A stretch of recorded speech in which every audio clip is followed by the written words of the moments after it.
Hey, and welcome back. I said that kind of funny. Hey.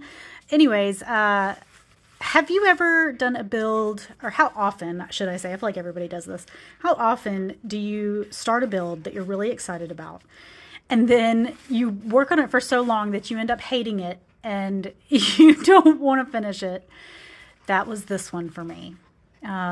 So this is the Quad Manor lot in Windenburg, which is the world that came with the Sims 4 Get Together. And I was in the mood for a cozy, wintry, and I say wintry. I didn't even make this wintry, but I think of a Tudor and I think of Windenburg when I think of winter as like a cozy winter place. But I made a Tudor home and wanted it to be cozy and grand, like small, like not a huge house, but grand. One of those houses that I have memories of my childhood going to visit, like it would be my mom's aunt or my grandparents' house, or like somebody like that who just had like this old house that was well established and they'd been collecting things for I guess decades, and it's got all kinds of things collected in it, but it's also well taken care of, even though it's it's a little scratched up here and there. It's got old decoration, maybe it has new decoration, but it's still got the old tile in the bathroom or something. That was what I had in mind. It's one of those that if you go to visit, you think, I really like this house, even though it's so old. Or, this isn't my style at all. But this house is so interesting. There's just something so warm about being in an old house where it's been well taken care of, well loved, and people have collected things. And that's why, I think that's why in The Sims, people love everyday clutter and people love the basement treasures kit, which I actually don't have yet. But I'm sure I'll get it someday. But I think that's something that people really love about those types of things in The Sims, is it really makes it feel lived in and warm and homey. And that's what I wanted in this house. I was thinking originally it would be for a large family. And I still think that. As I decorate it though, I start to lean toward maybe this is a pair of grandparents that are taking care of their grandchildren, and for some unknown reason, the parents are no longer in the picture. You could go really sad with that, or you could, or you could not. It's your story. You could put regular parents in here. But the rooms are definitely decorated for children. And then the master strikes me as like a grandparent's room. And I called it the master. Excuse me. I'm trying to remember to call that the primary. Even in my job where I'm designing houses for real clients, I have to remember to call it the primary, and it's going to take some time. But I'm glad that we're making that change as a society. And so I created a pretty large home with kind of a semi-detached, or it's an attached garage technically, but there's kind of this mud room in between it, which I made the laundry room. And like I said in the very beginning, I was very, very excited about this idea once upon a time. And then it was one that I was like, oh my gosh, I'm never going to finish this. I'm going to leave this for another day. And then I didn't come back to it for like 2 months. And then I decided, you know what, that is actually a really cute house. I started watching some of the footage that I had done from the beginning of the building. And I was like, oh, this is actually really nice. I think people might like this. I like it. It's a good storytelling home. It's a good generations home. And so I forced myself to come back to it. I convinced myself to come back to it and finish it, which I'm really glad that I did. And I hope that you are too. It's just one of those. Sometimes you just build so much in one place you get sick of it, or I don't know what happens to us, but I get tired in The Sims. I'm one of those players that will build a new family, almost every time I play, or I'll build a family until the kids grow up into adults, but I don't want to continue into like a generations less play. So I just move on and create a new family. I'm always getting bored and moving on, and I think I did that with this house. However, like I said, I'm really glad that I went back to it because it is quite charming. I'm happy with how it came out. I was also able to use some of the new things that I got recently for this. So this is December 2023 that I'm uploading this, and we recently had a whole lot of things happen with The Sims 4. Like, we've had 3 expansion packs be announced. We're still waiting for Rent to come out, for Rent. The Sims 4, for Rent.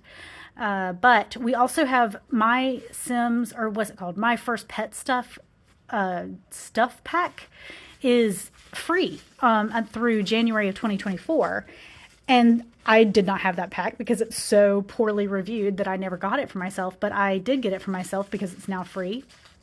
So I actually used some of those items in here, and the rumors are true. The pack is terrible, yet those window shades that you can put, you'll see I use them everywhere in this house because they are so good. They fit great on a 3-tile window. They also have a 2-tile and a 1-tile version of it, and it is actually perfect for that.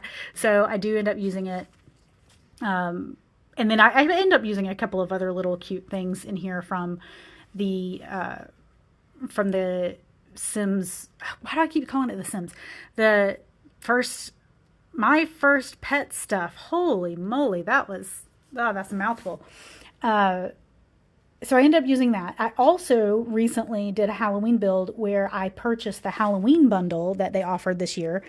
So that had vampires, werewolves, and spooky stuff pack all bundled together for like a discounted rate. So I was able to use those things in here too. I think I'm actually using vampire kitchen cabinets throughout anywhere I have cabinetry. I think I have them in the kitchens and the bathrooms. I really like those Victorian style cabinets. I've been using those in some builds. It also doesn't hurt that I've been doing some Victorian style builds. And what's the other one? Oh, paranormal stuff pack. So I bought the Halloween bundle for myself. I really spent way too much money is what you're hearing right now.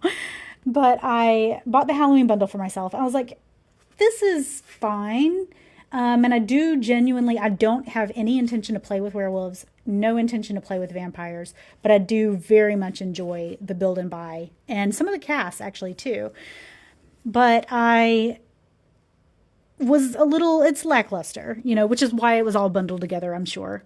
And so I decided, okay, I'm going to get something that I was really hoping for my Halloween experience in The Sims.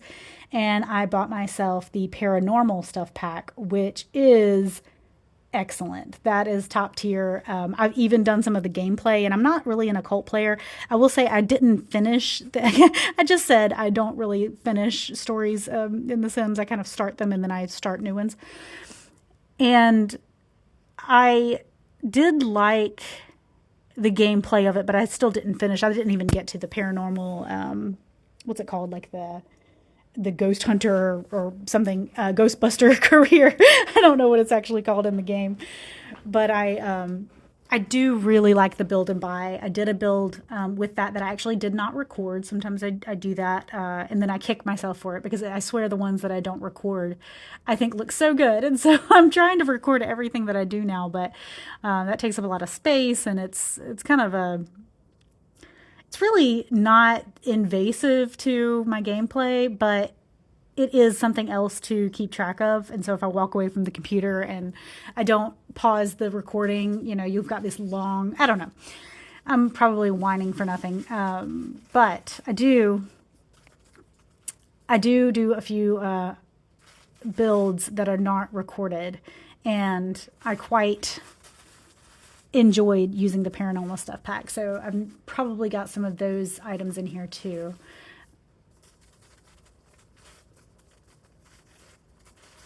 So you saw, I think at this point you've seen all the wallpapers go up. I did it older style. This is why I'm kind of leaning in the direction that the story is a set of grandparents are raising their grandkids, because I really went all in with these. I like the vampires wallpapers too. I think that's kind of a funny thing, but I really like them. And I also like the Maximalist. I've always liked the Maximalist wallpapers from Decor to the Max kit. And so I use those too. And it really started to feed the design of this house that I was putting all of these things in there. And I thought that the bedroom looked textbook grandparent style. My mother actually had, who is a grandma these days because I have children, but my mother had very similar flower wallpaper in her bedroom when I was growing up. And I put that on the wall, and then I kind of kept it going with putting flowers on the rug. And I think there might be some flowers either in pictures or actual literal flowers. It just kind of screamed grandma to me. And so the rest of the house ended up being this, well curated, cluttered, collectible items everywhere kind of home. And it brings me back to being a child, and you go to, your aunt's house, your great aunt's house, or your grandparents' house for Thanksgiving or for, some holiday. It's somebody's birthday or something. And they have this lifetime of collection or collected items in their home. And they've also still got the same tile in the bathroom that they had from 40 years ago. But it's still, they've taken pretty good care of it. And the same fixtures are still there, but it's something, it's homey. There's something very homey about it. And that was what I was hoping for with this build, and that's where it went. And I put a little knitting basket next to the toilet in the primary bathroom. I thought that was funny because I'm pretty sure when the Nifty Knitting kit came out, which was not kit, stuff pack came out, it was one that I did not get right away. I think I waited a couple of years. However, I'm pretty sure you can knit sitting on the toilet if you're playing in The Sims with the Nifty Knitting stuff pack. So I thought it was pretty funny. I'll put some magazines in the little toilet room, and then I also put a bag of yarn, or maybe a box of yarn with, the crochet hooks or whatever they're called. I don't knit, so I don't know what they're called. I was very happy with basically the interior choices that I went for with flooring and wallpapers. Like I said, I'm very happy with these vampire wallpapers. They're wallpapers with like a base and a crown trim or molding in each room. And then the tile I used from the high school years pack, where you can give it a custom border, and did that in all the bathrooms and the kitchen. And I'm really, really happy with how it looks. This has really achieved exactly the look that I was hoping to go for. I get the feeling of that cozy, you just walk in and there's just something to look at everywhere you turn. And lots of things to study and things you can ask about. And they'd have, the people who live here would have a great story about that. Like, oh yeah, I got that 20 years ago when I was working for so-and-so and they gave it to me because this, or I found that at a flea market one year and it turns out it's actually from the year I was born, or, I feel like, it'd be one of those kind of houses, which I very much like. I also, of course, used the new Modern Luxe curtains. Modern Luxe and the Desert Luxe curtains are a dream. I would like a kit just of curtains. Is that silly? Oh, I would really love to have a kit of just curtains. I think that would be incredible. You know what else I really like? Nobody talks about this, but I really like the wainscoting pieces from the Decor to the Max kit. I use those. I actually tried to use them in this build, but ended up not working. I do like to use those as much as possible. The problem is they overlap doors and walls and pictures and stuff in a very awkward way. So that it doesn't work. You can't really tile an entire room with the wainscoting because it'll intersect with things awkwardly.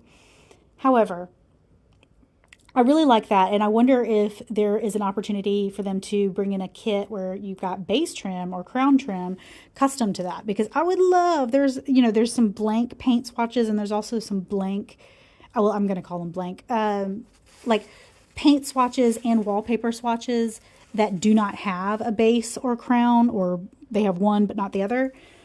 And it would be wonderful to be able to customize that to put in your own. And I think I would love for that to come out in a build and buy kit too. I have enjoyed the build and buy kits so far. I actually did, so like I said, I just a lot of stuff for myself, which has really added a lot of value to my buildings. And honestly, not my gameplay, because again, I don't play with occults, but I do really, really enjoy building, and I love seeing all the little items that have come with all these packs. I did not furnish that third floor. I also did not give access to it, but that could have been a fun part of the story. You'll see the entire, what I call the garage. It's not a garage. There's no garage door. We don't have garages in The Sims because we don't have cars in The Sims. But it is a large extra room off to the side of this house that I treated like a garage, and I put some tools and some skill building and stuff like that in there. I think the attic could also serve as a great like storage and skill building space. And we could put like, you could put a ladder to it and pretend it's like a pull down ladder to an attic. I did not do that though. Like I said, I was tired of this build. I didn't want to keep going. And I'm really proud of how this came out. Truly. I just was done. And sometimes you're just done. And that's how I was. I also really like the way that this got landscaped. I did, we don't have, in Windenburg, we don't have the same, we don't have like a floor tile or a ground paint. Is that what you call it? Ground paint? That matches what's in the world of Windenburg there, that stone look. But I used something that I thought was somewhat similar. And I really landscaped the place. Again, wanted to make it look like and feel like this is a place that somebody has taken care of for a long period of time. So it's got lots of plants that are pretty well manicured and well established everywhere. And actually around the back corner, I had to kind of round it off because it's like this sharp corner of the lot comes into this retaining wall in the world. And I thought that looked and felt awkward. So I actually kind of rounded it out in the lot, tried to make it look like it wasn't so stark. And then I really also enjoy these little porches that I put in the front. I call them porches. They're not porches. They're patios. Where the steps actually step down into a little fenced area. Very city-like, in my opinion, which I thought was appropriate for this part of Windenburg. And put, I think, a grill and a dining space and some, I think, a chess table. And then around the back, I managed to put a few bicycles and a swing set. So was really happy with the way this turned out, too.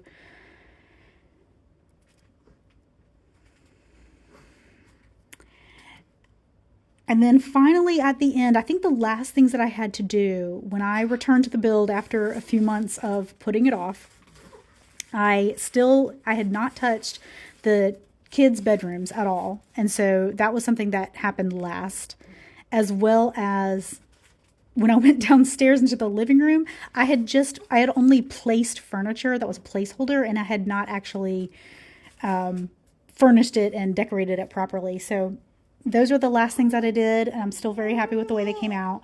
I think this will actually be really fun to play in. I might actually play in it now that it's finished, but gosh, I did not want to finish it, But I'm going to end this voiceover now, and I really appreciate you watching this far, and, please continue to give me comments and feedback on, how to get better at making videos and what would make my builds better. I really appreciate it. Thanks.